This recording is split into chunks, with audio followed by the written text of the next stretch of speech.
First Take is brought to you by Goodyear, tires with a strong tradition of superior performance.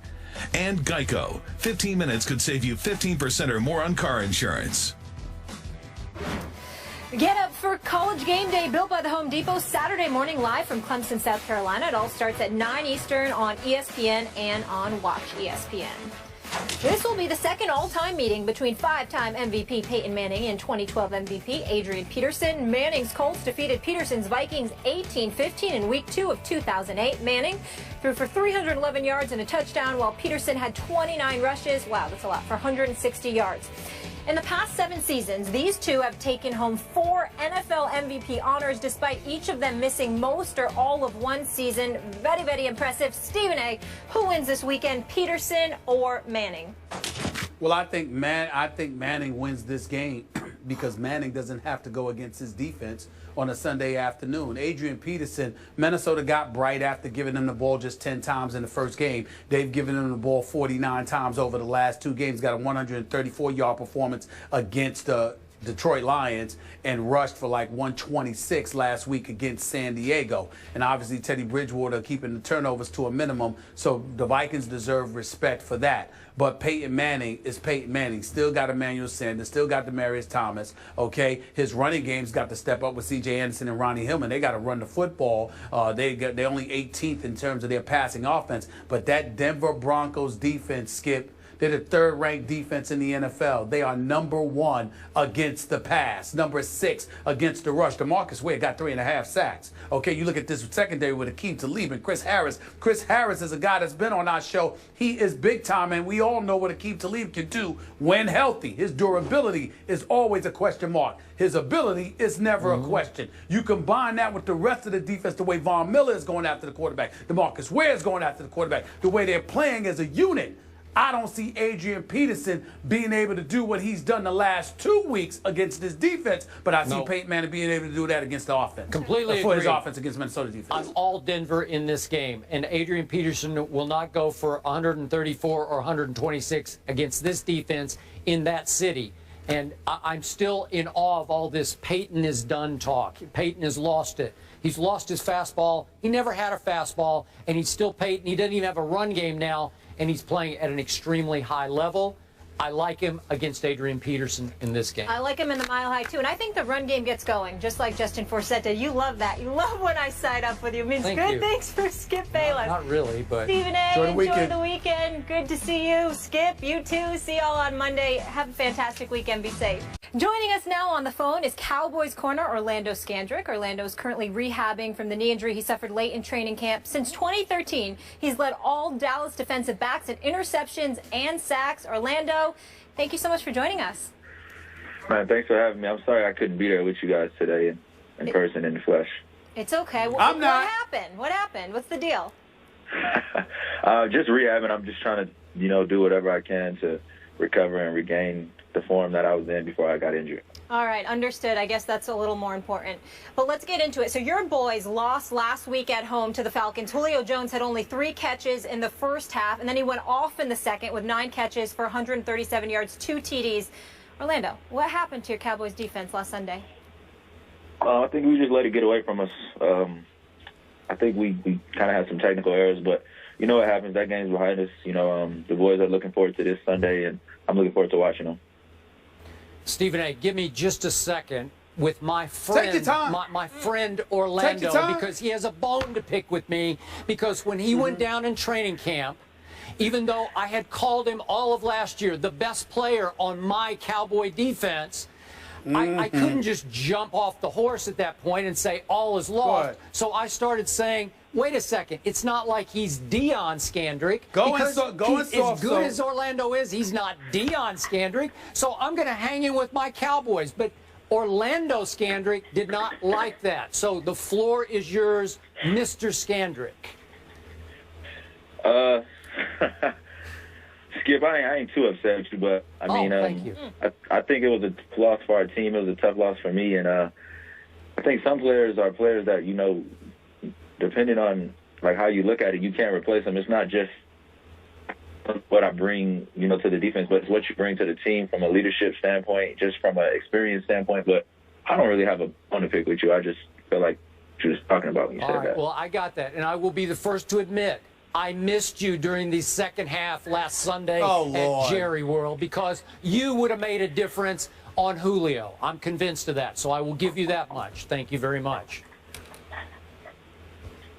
No, thank you. Go ahead, Stephen A.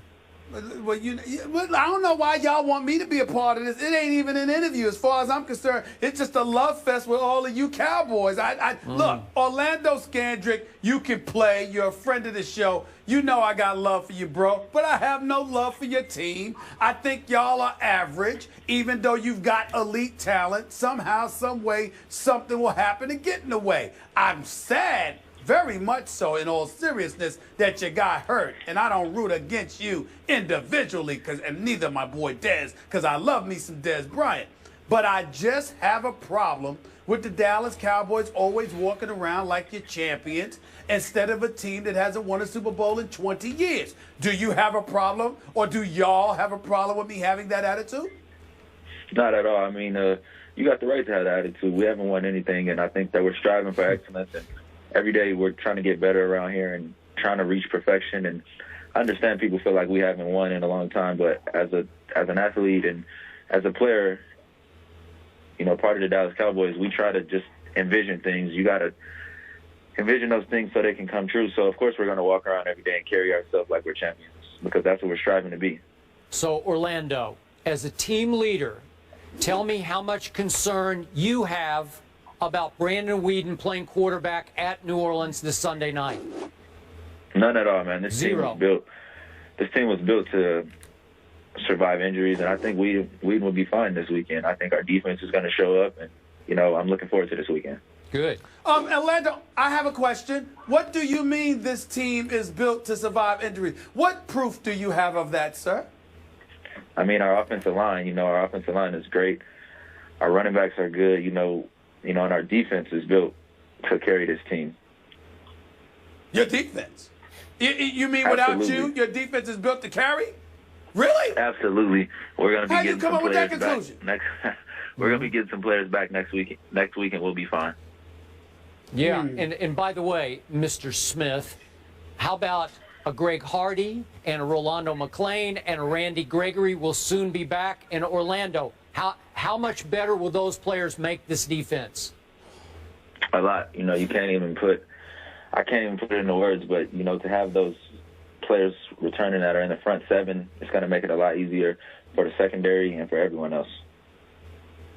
How much do you feel you guys owe the fan base of the Dallas Cowboys, considering that you are America's team, unquestionably the most popular franchise in all of the NFL, yet it has been so long since the championship has come to Big D during the football season? I mean, lose him? Orlando. Hello? I think we might have lost Orlando. Yeah, I'm not surprised. That was a very balanced interview. We had the hater and the lover. I really enjoyed it. I like Orlando. I like a lot of guys on the Cowboys. It's just that the uniform, the star, and the helmet, and in midfield, and more importantly, the pathetic Cowboy nation. It makes me sick to my stomach walking around like they've won something, for crying out loud, sullying the mantra and the legacy of this great nation of ours, who's known for being a winner, but somehow the Cowboys are America's team without a championship in the last 20 years. Makes me sick to my stomach. That's right, I said it. Okay, but it was nice for Orlando to come on the show. Right now. I got nothing but love for Orlando. And my man Dez, I ain't talking about you, Dez. I ain't talking about you. You know what? How's Joseph Randall doing, by the way? Wait, the guy who touched the ball the first 3 times and nearly scored all 3 times? That guy? You know what's going on here? Beneath all that bluster that you just heard from that man, beneath all that bloviation is nothing but fear. Because he knows that as I get all my players back on defense, and then pretty soon I'm going to get Dez back, and I'm going to get little Tony Romo back, and you know and I know, Super Bowl, here we come.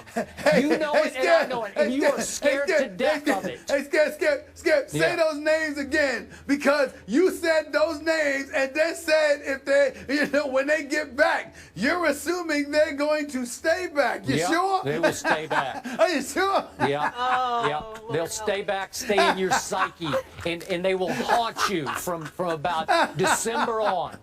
Well, I can't wait. Forget cycle time. I just saw a little cycle skip come out. That's We right. gotta go to break. Orlando, Sister, I hope they're around. I hope they're around. Orlando, thank you for joining us. Yeah. We wish you a speedy recovery as well. Orlando, not Deion Scandrick. There's a hurricane.